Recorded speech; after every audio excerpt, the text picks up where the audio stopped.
আজকে আমি রান্না করব ফুলকপি আলু দিয়ে মশলা দিয়ে রসা। এর মধ্যে আলু কম আছে, ফুলকপি বেশি আছে। আমি ফুলকপি আলুটাকে জল দিয়ে সিদ্ধ করে নেব।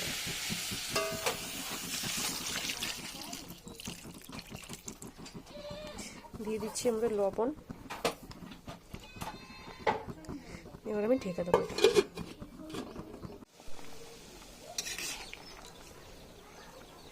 আলু ফুলকপি ভালো মতন সিদ্ধ হয়ে গেছে, এবার আমি এটাকে নামিয়ে নেব।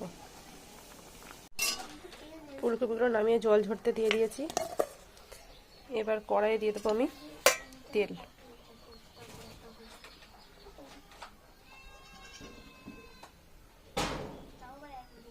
তেল গরম হয়ে গেছে, আমি ফুলকপি আলুটা তেলেতে ভেজে নেব।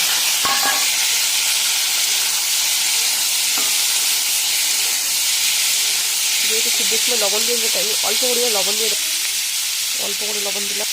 দিয়ে দিচ্ছি হলুদ,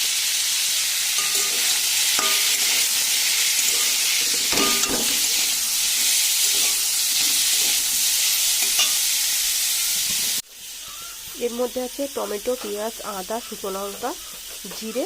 এবার এগুলোকে আমি সবার সাথে পেস্ট করে নেব। ফুলকপি ভেজে তুলে নিয়ে তেল দিয়ে আমি দিয়ে দিয়েছি জিরে আর একটা শুকনো লঙ্কা ফোড়ন।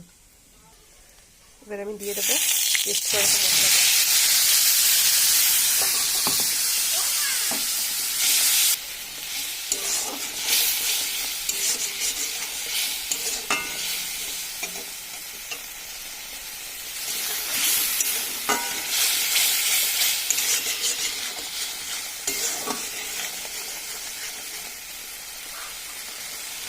দিয়ে দিচ্ছি লবণ, দিয়ে দিচ্ছি হলুদ,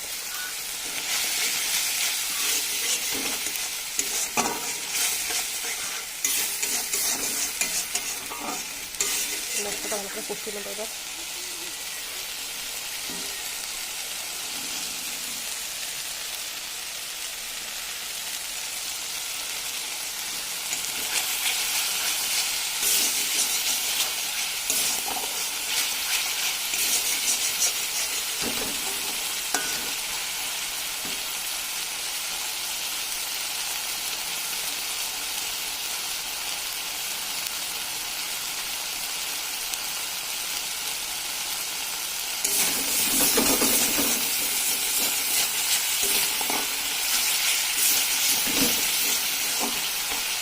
মশলাটা এখন তেল ছাড়তে শুরু করে দেবো বন্ধুরা।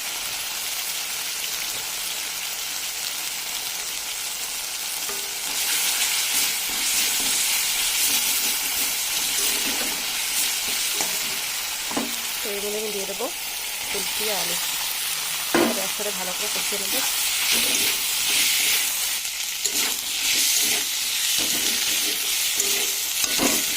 ফুলকপি আলুটা একটু সুন্দর কষিয়ে নিয়েছি। এবার আমি দিয়ে দেবো এই মিক্সির বাটিটা ধুয়ে কিছুটা পরিমাণ জল।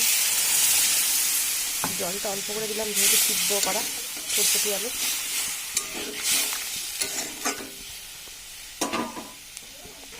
দিয়ে দিচ্ছি কিছুটা পরিমাণ চিনি।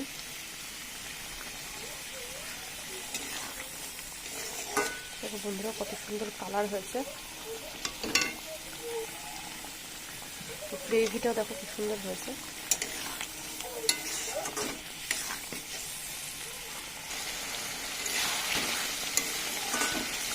তরকারিটা হয়ে এসছে, তাই আমি দিয়ে দেবো এর মধ্যে এবার গরম মশলা। তোমরা চাইলে এর মধ্যে ঘি বা বাটার দিতে পারো, তাহলে আরও টেস্ট হবে খেতে। আর এইভাবে রান্না করলে একটু গ্যাস হয় না ফুলকপিতে। এবার আমি তরকারিটা নামিয়ে নেবো।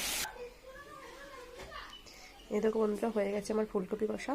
তোমরা কিন্তু এটা ভাত রুটি দুটো দিয়ে খেতে পারো, কিন্তু ভাতের থেকে এটা রুটিতে খেতেও টেস্টটা বেশি ভালো লাগবে।